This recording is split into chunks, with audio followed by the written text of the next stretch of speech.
Hey Jabbers, welcome back to another episode. Today, you are graced with our presence of myself and Kari, just the two of us and you. And we're just having a little intimate chat about sales. We thought, like, after speaking with Maria Bayer on our last episode, we felt really inspired to just continue the conversation and have a really honest chat with you about what our sales process looks like, what it doesn't look like, and how things are going for us looking into 2025 and beyond. So, as always, come hang out with us and let's start. Let's start. Oh, I love it. I think somebody could sponsor us on being awkward. It's fine. All right, let's dive in, Jabbers. Okay, so this is going to be one of our rambling episodes, so just bear with us. But hopefully, people leave feeling like I'm not alone in maybe how your year has been from 2024 or how you feel like it's starting. Maybe it was like very exciting in the beginning and now it's kind of felt like a dumpster fire just from everything going on in the world recently. But we're going to change that. Anyway, going into and like Gabby said, we talked to Maria about sales. So we want to like dive into our sales, kind of how it's been over the last year and how we feel 2025 is looking. So Gabby, how let's dive into your sales first, because I know you have a little bit bigger of a team.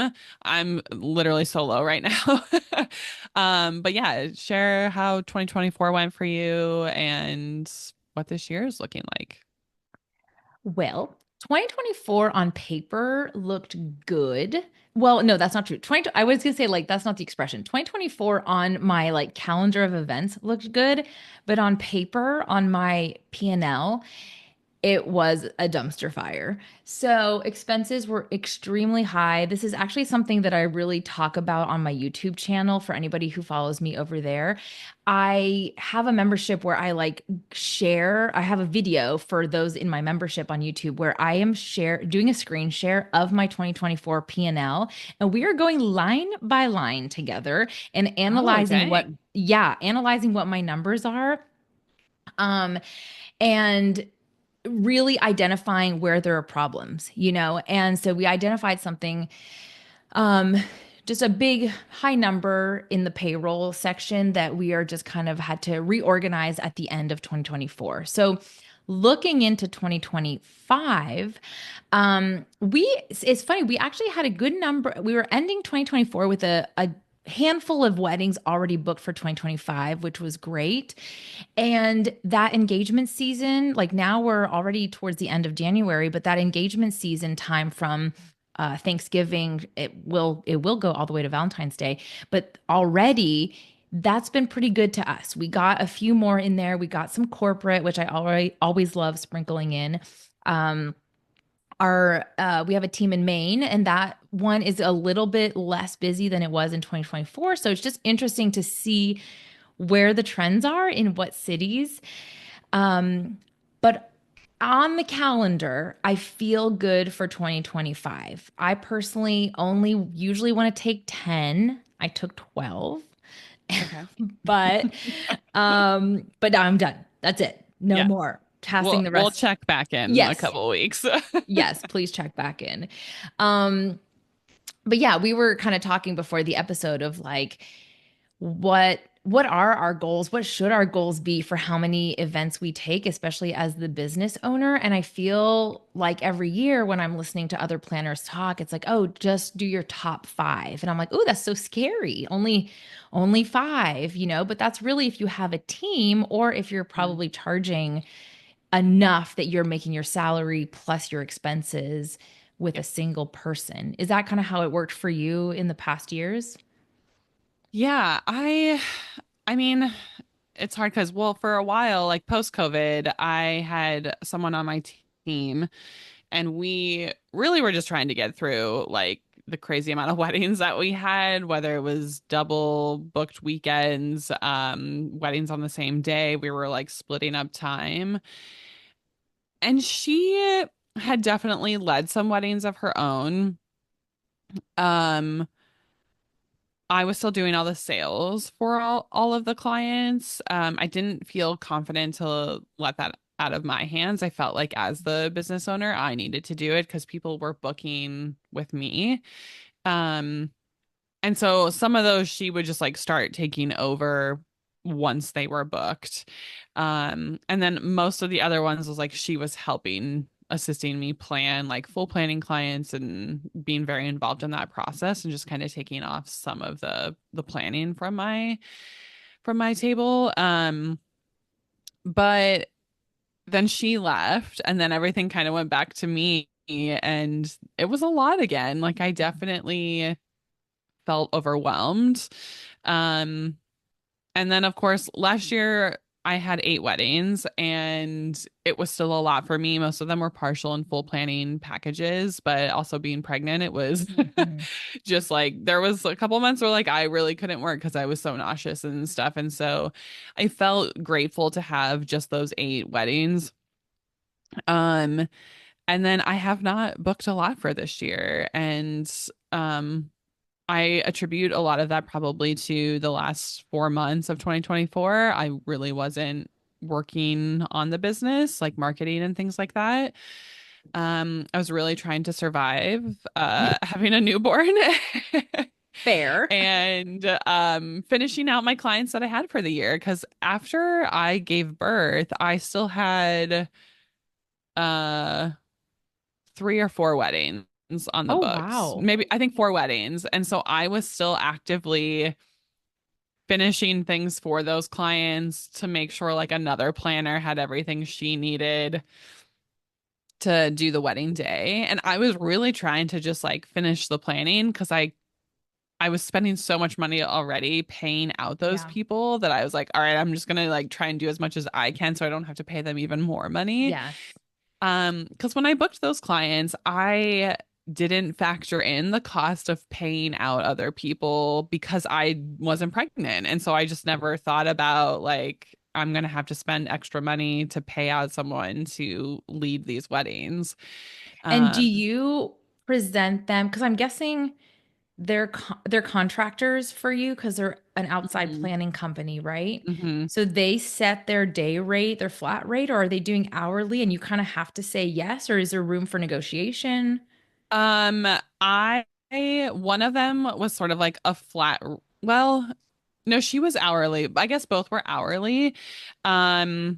One I was sort of like, this is my max budget that I can really pay you out, and she agreed to that. Um, but yeah, it was sort of like whatever their hourly was that they were going to charge was kind of what I had to do because I didn't really have an option because one of them was like a week after I gave birth. Oh So, my gosh. like I didn't have an option not to pay somebody out. And so I think that was hard. I have not fully looked at the end of year yet because my bookkeeper's still working on it, but my P&L I'm pretty sure is also in the negative. Should we have a P&L party, a pity P&L party? Yeah, yeah, yeah, 100%. I think a lot Which of is people would which is join really us. hard Yeah. when you're like, oh, okay, so I didn't make a profit in my business last year. And it's not like, well, probably some more financial savvy people could figure this out mid-year, but I can't say that I would have seen numbers mid-year because we had months that, of course, were up on our Mhm. P&L. No, of course, it's not like every month we were Right, negative, and then I'm like, right, oh my God, same. what's happening? Yeah, Like we're up most of the time until all of a sudden we're like down this month, then a couple months off, then down again. I'm like, ooh, what's happening? So by the yeah, time it's like November was what I was telling you before we jumped on, is when I noticed that things were not looking good. yeah, So that's really hard. Like, how do we even plan that out? I mean, for you, it was totally unexpected. And so you couldn't have prepared. It was one of the a desperate need of help, for right, coordination. So you had right. no choice, really. Yeah. So yeah, I think Gabby and I were talking before this episode. Like, I don't know what this year is really going to look like. I don't have a lot on the books. But I'm like kind of starting to dive back into my business and need to get back to more marketing. I will own that 100%, but also trying to give myself some grace. Like I have been raising a little human, and also kind of figuring out like what do I want my business to look like? Where do I want it to go? Do I want to keep doing weddings full time? I think I'm still gonna book some weddings this year, and like market for that. But yeah, I think for me, honestly, I'm kind of going back into like what is sales? Like I need to go back to irresistible selling, like we talked about, just to feel sort of confident again, because I think I lost a little bit of that not having been in the game the last 4 months, and just trying to survive and like really serve my clients that I had. And now it's like, okay, I need to get back out there and like share like this is what I offer, this is what I do, and how to not let the mindset of like I haven't been booking anybody and like that Scarcity. freaking me out, yeah, Yeah. to taking that into a sales call, because I think that definitely Mm-hmm. affects how I'm Mm-hmm. talking to clients. Um, so Well, yeah, like I you don't said, my year doesn't look great, so I don't no, but um like you said, but like the figuring that out because I am gonna be a stay-at-home mom as well. So it's like I'm gonna be working half the time that I had been in the past 10 years of my business. yeah.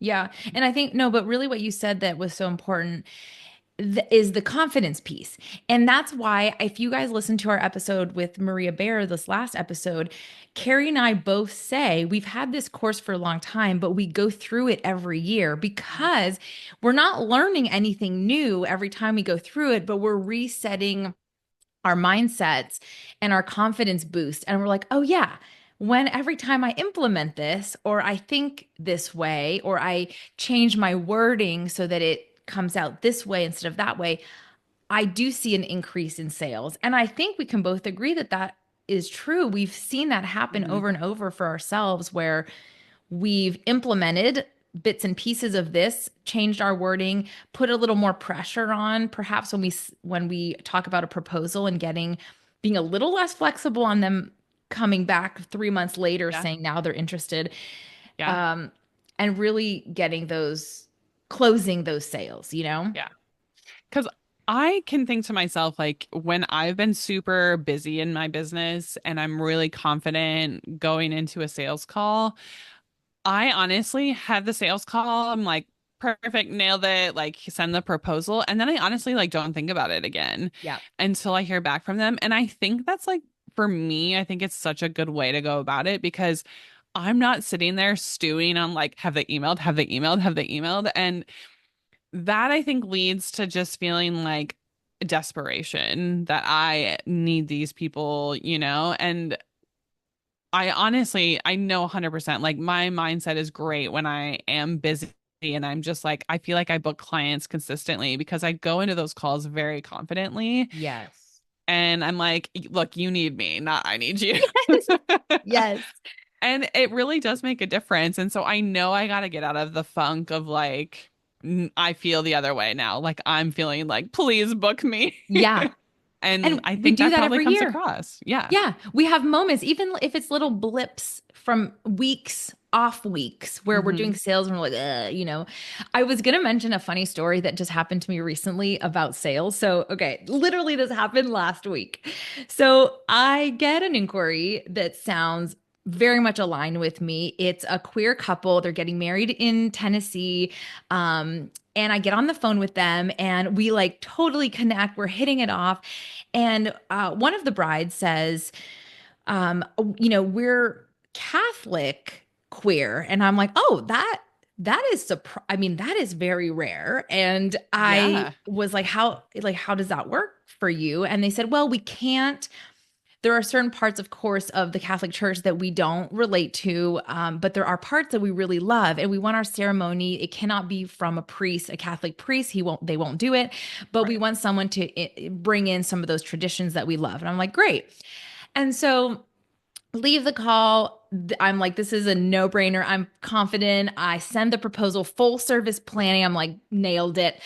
I get an email a few days later and they reply like, man, this was so hard. It was between you and another planner. And the only reason the other planner, like the reason they tipped the scale was because they too are a Catholic queer planner. And I'm like, I can't even be mad at that. No way. I can't You're like, beat that. bravo. Like, I can't even pretend, but like yeah. I'm not even mad. I'm not even mad because that wow, good on them for finding that person. I don't I there no one in Nashville comes to mind for that, so it Yeah. might be someone from out of state, out of Tennessee, but I like thought that was hilarious. See, yeah, it's not always about us. It's Right. just they find someone they click with and yeah. Right. Oh my gosh, that's a good sales story. Yeah. Yeah, I think irresistible selling definitely helped with mindset. And so I know I need to go back and like do a refresher on that just to even honestly for my own self, just have like a confidence boost and in marketing and putting myself out there again and really trying to get the clients that I want to get and align with Hmm. because I'm not trying to do wedding management anymore. Like I want fun clients that I'm like doing full planning Hmm. for, Well, let me ask you this, and that I Kari, can because enjoy. Yeah. were you good at saying no to less than ideal clients that were coming in? Like, would you get inquiries until was there a point that you eventually like that you were only getting the best inquiries, or was there still a transition time where you're getting people and were you good at saying no? Or sometimes when I'm feeling in that scarcity mindset, I'm saying yes to anything that's coming in because I'm nervous that nothing else will come in. But what's Right. been your experience with that? I would say I'm gonna reflect on the last 2 years of business. I would say I was getting good inquiries for a while. Like I felt like they were very aligned, not getting all of them booked, of course, but I was still getting like ones coming in that I'm like their total budget was like $35,000. And I clearly had on my inquiry form like our minimum budget Minimum. starts at 10,000. Yeah. And 10,000. Oh, for a planner. for Yeah, planning, yeah, yeah, yeah. yeah.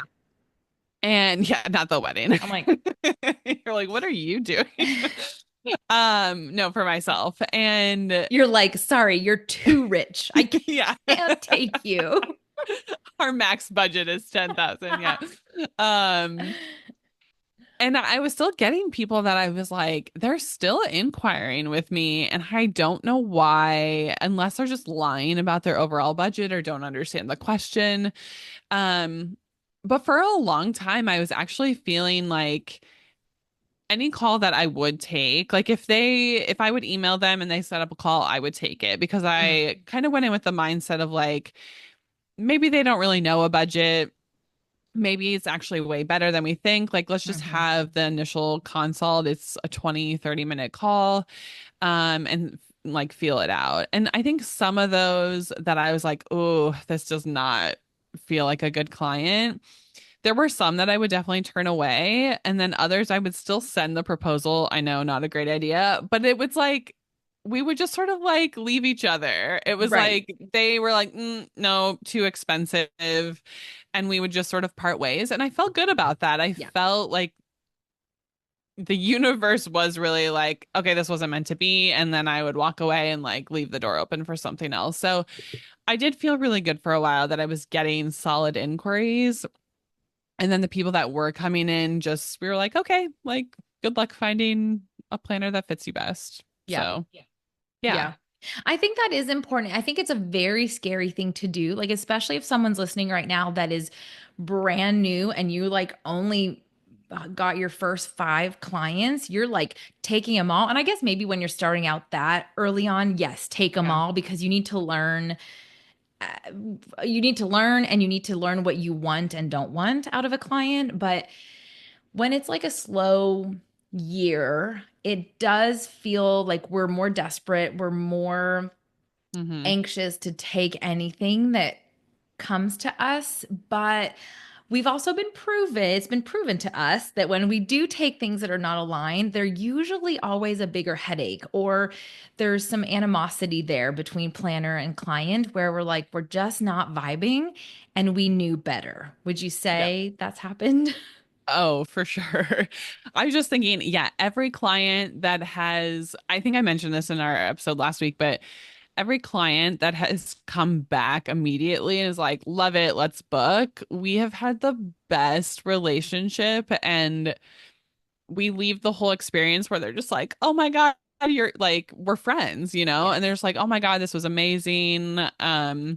And then the ones that I feel like sort of come back and forth and they're like, can we get this? Or maybe they're like really trying to cherry pick what's in your proposal. Those I always have the hardest time Hmm. with because I think they have really high Yeah. expectations. And then I feel like I can never deliver, or they're like always, I almost feel like those people are just unhappy people. Yeah. Or Because they, they're always trying to be like, I don't know about that vendor. I don't know. I can't make a mm, decision. And you're just like sort of pulling your hair out because I'm like it's fine. Just pick yeah. somebody. Yeah. Like at the end of the day, And they're both great, you know? it's a preview on how they probably will not respect your process. And Yeah. that, like, we've had some issues in the past where we were treated like the help, for lack of a better word, just or personal assistance, which there's Yeah. nothing wrong with a personal assistant, but that is not my job. I am a Mm. professional event planner, and you should be, part of my process, not me part of your process. And I think like that inquiry process and the contract process can really give you a preview as to what it's going to be like throughout the planning. Yep. So okay, so here's an example just recently, again, before the queer Catholic couple, I had an inquiry from a lovely young couple.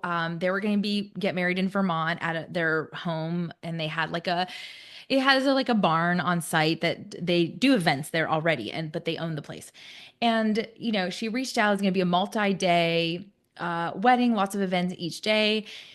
And I was like, okay, you know what? Yeah, I quoted high because we had a lot of days and a lot of transportation stuff and a lot of people we needed there to do the things. And it was well above her budget, but she said yes. I think she finally understood after our call, like, this is what we need. Yeah. And I said, great, I'm going to go ahead, send the contract and invoice. Weeks go by. And I'm starting to think, the more I think about that client, the more I'm like, you know, this is not the dream client. And the only reason it's not the dream client is the communication is not there. We want someone who's super responsive and Mm. respects our time. I gave her a deadline for this and it's not getting done. And I'm like, oof, if that's going to be a preview into selecting vendors or getting decisions, I don't think I want that, even if it's worth 15, 20,000, and that Yeah. is a hard thing to cancel. That was a Hmm. hard invoice to cancel, but I essentially wrote an email and just said, more or less, our team is feeling like we're just going to be a little strapped around this time of year. And I want to make sure you find someone maybe more local that can give you the best support. And Kari, I voided the contract and canceled the invoice. Still never heard anything. What? So That's so yeah. So crazy. I'm like, oof, that's going to have to be someone So I else's have a problem. question on that because although like the email you sent, I feel like was kind of like a A not a lie. lie. Yeah, I guess a lie, but like you were just trying to be nice, but Yeah. I feel like it's been a little bit, but like in Irresistible Selling, she talks about just like be straightforward and honest. Like I don't feel like this is a good fit. Mm-hmm. Oh, Have you done that? And is that something you do? Or do you try to like beat around the bush and just like kind of come up with something else? Because I tend to beat around the bush of mm-hmm. like, oh, sorry, we're like Mm-hmm. booked now or something because I don't want to be like, I just think you're a shitty person. Right. Oh my I mean, God, obviously I Carrie. wouldn't say that, but like I think it's hard for me to be like, Yeah. I don't think you're a good fit for our team. Yeah. And I don't know why I'm scared to send that though, because they're probably not going to respond anyway. You're so right. You're calling us out like this on live radio. Um, no, you're 100% right. I will make up a lie. Not a lie. Yeah. It'll be a white lie to Yeah. ease their pain and not hurt their Right. feelings. But you're Yeah. right. I do wonder if maybe that's what we should practice in 2025, being like, Yeah, I have to go back and listen to that part of irresistible selling because does she say that we should say, "Hey, thanks so much for your time on the call. It sounds like we're not a good fit." Like Yeah, do you right. or do we say, after reviewing, talking to the team and reviewing your needs, I don't think we're the right team for you, Right. or are we saying you're not the right client for us? Because that sounds a little harsh, but Yeah, maybe probably we're not the right team for you right. based on what you need. Yeah, I Yeah. mean, even if your team is just you, like feel free to like they don't know. I don't know. Like go and lie about it. Yeah. I feel like I've only used that like once or twice when I felt so strongly that I was like, this is not gonna be a thing. I think one of the things that is interesting to me that I don't know if I'll ever have the answer to, but I've had a couple of sales calls recently in the last couple of months that I'm like, feel like it went really well. We were both vibing. They seemed great on the call, like very interested in my services. I send a proposal, and on Honeybook, you can see if they've looked at the Yes. proposal and the email, right? And so I've seen people read the emails that I've sent and they've never looked at the proposal and they never respond. And I'm Oh, so they like, don't even click. They see the email with the proposal in it and they don't click on yeah. the proposal? Yeah, like a few of them have been like, I know they have not viewed the proposal, so I know they haven't seen the price tag Right. and they're reading the email, but then they like never respond. And I just wonder like what it is. And I even say in a lot of my final emails, like either way, just like let me Let know me if you went know. another direction. If you found someone that fits great for you, perfect. Like I honestly just want to archive your project Yes. if you're not coming back to me. But I don't know. I'm like, is it just people are busy? Do they not want to hurt our feelings? Like, I don't know what the psychology is behind potential clients reaching out that just like don't even look at a proposal. It's That's very bizarre. fascinating to me. Yeah, that is strange. Should you say, "Dear Jane, how dare you not look at the proposal? I can tell you didn't look at it. Look at it." You haven't even seen the price. What if like 2025 is the year of honesty? We're not allowed to lie in any of our emails or My like not even gosh. white lies. We have to Yep. straight up, no filter, tell Yep. everybody what we think. Oh man. I know Some of those that's I hard. just like I gotta let go because I Yeah, try to remind myself, right? Like this isn't the client for me if they can't even respond. I have the courtesy to respond after a month, and like I gave you the time of a consultation call and then drafting like custom proposals for you because you were like would love to see that. right. Don't tell me you'd love to see it if you really don't want to see it. So Seriously. Yeah, I don't like that whole like spray and pray that couples are doing if they are mass emailing. But to your point, Mhm. I think when it is the ideal client, they have hand selected us and maybe one other planner because of something from our website or what we're saying, our messaging that really resonates with them. And typically they will mention that in the body of their Yep. email to us or inquiry form. And they'll say, like, we really loved XYZ wedding that you did.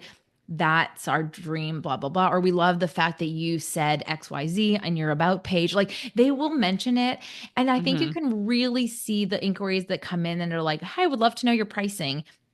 you know, Yeah. you're not the only one they've Yeah. reached out to. It doesn't mean they're not going to book, but it certainly doesn't feel, it's not as exciting to receive Yeah. that?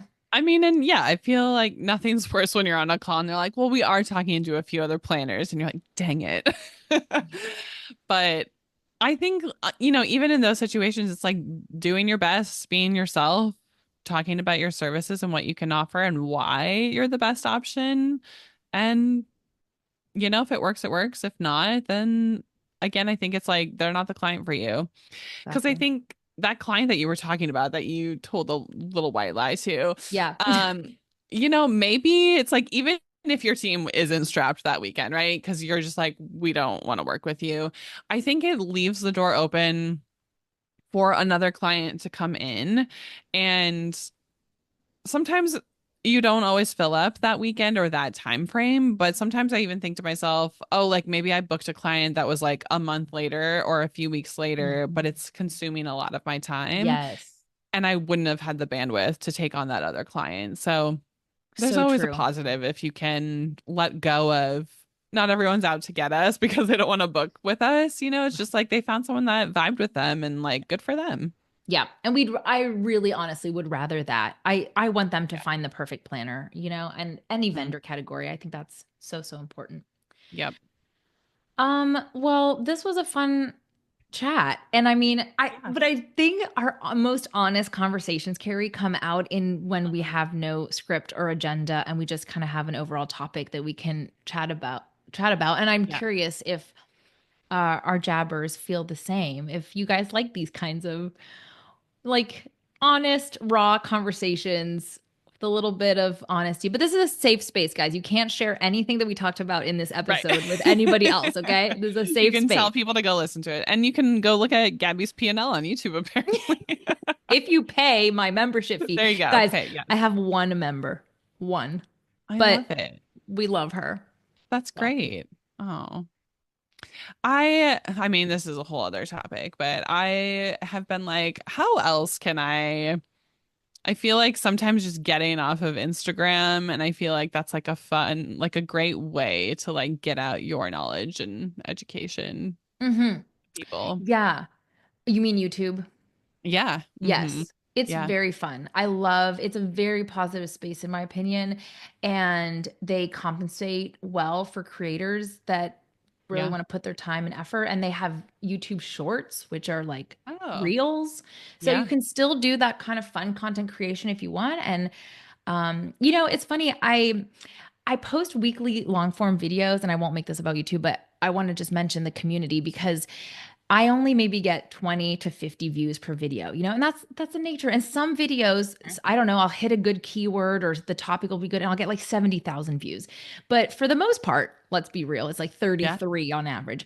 Yeah. But every so often I get a comment from a lovely wedding planner around the world somewhere that says, "Thank you so much for posting this video. This is exactly what I needed to know." And Mm. I'm like, thank you so much. Like, this is why I create these videos. And it's just such a positive space. And you can teach about anything that you feel you want to teach about. And it's I love that. it's a joy. Yeah. The one comment is One always comment. like what keeps you going. Yeah, kind of like our reviewers. So be sure to review this podcast. Only if you have something nice to say, as we always say in our outro. Yes. Yes.